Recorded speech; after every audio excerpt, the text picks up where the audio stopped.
صباغة الشعر باللون البني طبيعيا في البيت مع ترطيب وتنعيم الشعر من أول استعمال. راح تلاحظوا لمعة ونعومة ولون البني الأكثر من رائع. وأيضا هذه الوصفة معالجة للشعر وفي نفس الوقت تصبغ الشعر بمكونات طبيعية من البيت. جربوها وراح تنفعكم أكيد وتنقص أيضا من الشيب. مرحبا بكم على قناة حواء ديزا تي في. شجعوا الفيديو بلايك وتعليق، بارتاجوا الفيديو مع صديقاتكم وجربوا الوصفة قبل العيد وراح تتحصلوا على لون أكثر من رائع. راح تحطي ملعقتين من القهوة العادية مع كاس ما في قدر ولا كسرونة وديروهم يطيبوا عادي، يعني طيبوهم.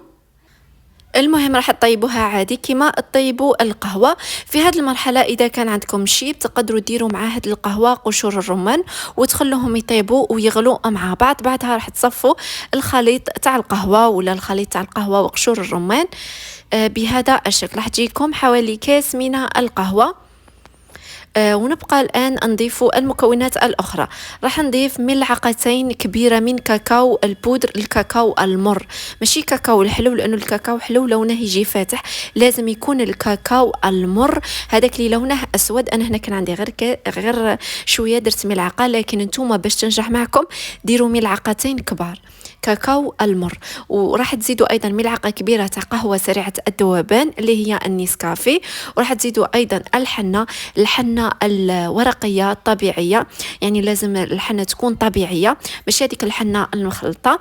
يعني كي تشري من العشب قولي لا أعطيني الحنة الورقية الطبيعية. وهذه الوصفة راها معالجة للشعر، يعني تقدروا ديروها وتعودوها، بالعكس تنفع الشعر، ترطب الشعر، تغذي الشعر، تطول الشعر مع المداومة وتخلي شعركم صحي في واحد اللمعة والنعومة بزاف هايلة. غير ديروها قبل العيد راح تعطيكم نتيجة أكثر من رائعة. بعد ما تخلطوا المكونات راح نضيفوا يعني المكونات الأخرى اللي هي صفار بيضاء، وإذا كان شعرك يعني طويل بزاف ديري 2 من صفار البيض وتخلطي المكونات. وراح نضيف أيضا زيت الزيتون الطبيعي حوالي ملعقتين. إذا ما توفر تقدروا ديروا زيت جوز الهند أو أي زيت طبيعي متوفر عندكم وتخلطي.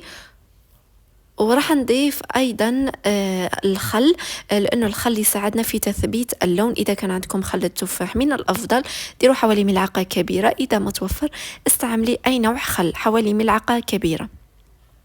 تخلطي المكونات مع بعض وتغطيها بكيس بلاستيكي ولا ديرها في علبة وتبلعي عليها، تخليها مدة ساعة تتخمر، لازم تتخمر بعدها تستعمليها.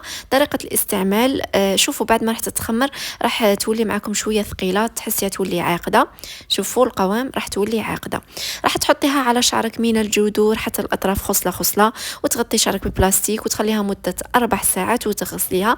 هذه الوصفة تجي على الشعر الأسود، الشعر المسبوغ، الشعر اللي فيه يعني مسبوغ بالفواتح عادي. فقط اللي دايرين لي مشوبه لياج ما ننصحهمش يديروها للاسف. وهاد الصباغه كل ما ديرها وتعاوديها كل ما تزيد تخرج لك اللون بزاف شباب، فننصحكم ديروها. يعني اذا ما خرجت لكش من المره الاولى قعدي 4 ايام ولا 5 ايام وعاوديها، ولا الاسبوع الثاني وعاوديها. ديريها على الاقل 3 مرات ولا 4 مرات وراح ترطب لك شعرك وتعطيك اللون البني مع لمعه ونعومه. جربوها قبل العيد.